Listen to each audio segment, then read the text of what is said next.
हम अपने नाजरीन को अफसोसनाक खबर से आगाह करते चलें कि आज सुबह पाकिस्तान फिल्म और ड्रामा इंडस्ट्री के हादसाज अदाकार रशीद नाज इस्लामाबाद के निजी अस्पताल में इंतकाल कर गए। रशीद नाज के इंतकाल की खबर उनकी बहू अदाकारा मदीहा रिजवी ने दी। उन्होंने अपने ट्विटर अकाउंट पर लिखा कि हमारे प्यारे बाबा रशीद नाज अब हम में नहीं रहे। सब लोग मरहूम के इसाले सवाब के लिए एक बार सूरह फातिहा पढ़ दें। रशीद नाज की मैयत आबाई शहर पिशावर पहुंचा दी गई। खानदानी जराये के मुताबिक उनकी नमाज जनाजा दोपहर 3 बजे 4 सद्दा रोड ईदगाह पिशावर में अदा की जाएगी, जिसमें आवाम, शोबिज, मीडिया इंडस्ट्री और हुकूमती शख्सियात बड़ी तादाद में शिरकत करेंगी। रशीद नाज पाकिस्तान के उन अदाकारों में से थे जिन्होंने पर्दा स्क्रीन पर जलवागर होने के बाद कभी मुड़कर नहीं देखा। उन्हें कुदरत ने पैदाइशी तौर पर फनकाराना सलाहियतों से नवाजा था। यही वजह है कि उन्हें जल्द ही हिंदुओं और पश्तो ड्रामों में काम करने का मौका मिल गया, जिसके बायस उन पर इंडस्ट्री के दरवाजे खुलते चले गए। आमतौर पर पख्तून अदाकार पश्तो इंडस्ट्री में ज्यादा से ज्यादा काम करने को तरजीह देते हैं, लेकिन रशीद नाज वर्सटाइल अदाकार थे। वो जिस स्टाइल में पश्तो बोलते उसी तरह में पंजाबी और उर्दू भी बोलते, जिसकी वजह से उन्हें उर्दू ड्रामों में अहम और जानदार किरदार मिलते। दश्त जैसे लाजवाब ड्रामे में उनकी अदाकारी नाकाबिले फरामोश रही। रशीद नाज का पोटेंशियल इस कदर वसी था कि उसे ड्रामों तक महदूद करना नामुमकिन था, इसलिए उन्हें छोटी स्क्रीन से फिल्मी स्क्रीन पर मुंतकिल किया गया। 1981 में रशीद नाज ने पहली उर्दू फिल्म डकैत में काम किया, जिसके डायरेक्टर सैयद नूर थे। शोएब मंसूर की फिल्म बोल में रशीद नाज का किरदार पूरी कास्ट पर भारी रहा। उन्होंने उस फिल्म में भारतीय अदाकार नसीरुद्दीन शाह जैसे हैवी वेट को भी टफ टाइम दिए रखा।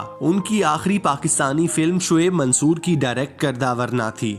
रशीद नाज ने लॉलीवुड के साथ साथ बॉलीवुड में भी अदाकारी के जलवे बखेरे। उन्होंने भारतीय फिल्म बेबी में काम किया था, जिसमें मरकजी किरदार अक्षय कुमार अदा कर रहे थे। रशीद नाज ने अपने वसी करियर में लातादाद ड्रामों में काम किया, जिनमें दूसरा आसमान, दश्त, नामूस, एक था गांव समेत कई दीगर शामिल हैं। आमतौर पर सीनियर अदाकार चंद एक कामयाब प्रोजेक्ट्स में काम करने के बाद नाकामियों का शिकार हो जाते हैं, जिसकी वजह से उनकी जाती और फनी जिंदगी एक जगह रुक जाती है और वो मकबूलियत से गुमनामियों के गड्ढे में गिर जाते हैं। लेकिन रशीद नाज उन खुशकिस्मत फनकारों में से थे जिन्हें शोबिज में कदम रखने के बाद कभी जवाल का सामना नहीं करना पड़ा। उन्होंने हमेशा इंडस्ट्री में मयारी काम को तरजीह दी और कभी काम हासिल करने के लिए मयार को नीचे नहीं आने दिया। ड्रामा हो या फिल्म, रशीद नाज की धाक हर जानिब दिखाई देती थी। रशीद नाज की अदाकारी के बायस इंडस्ट्री में उन्हें बेहद इज्जत और एहतराम से नवाजा गया था। उनके साथी अदाकार उनकी ताजीम बजा लाते थे, जबकि जूनियर फनकार उनके आगे हाथ बांधे खड़े दिखाई देते थे।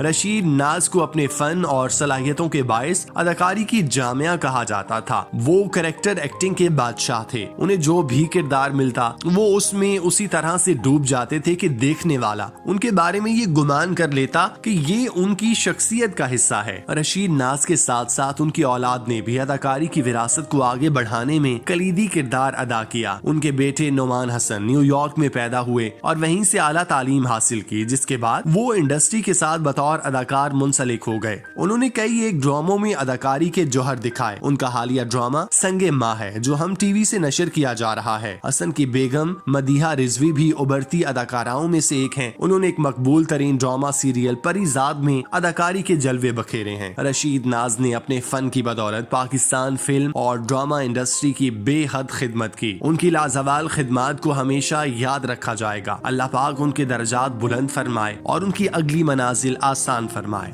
आमीन।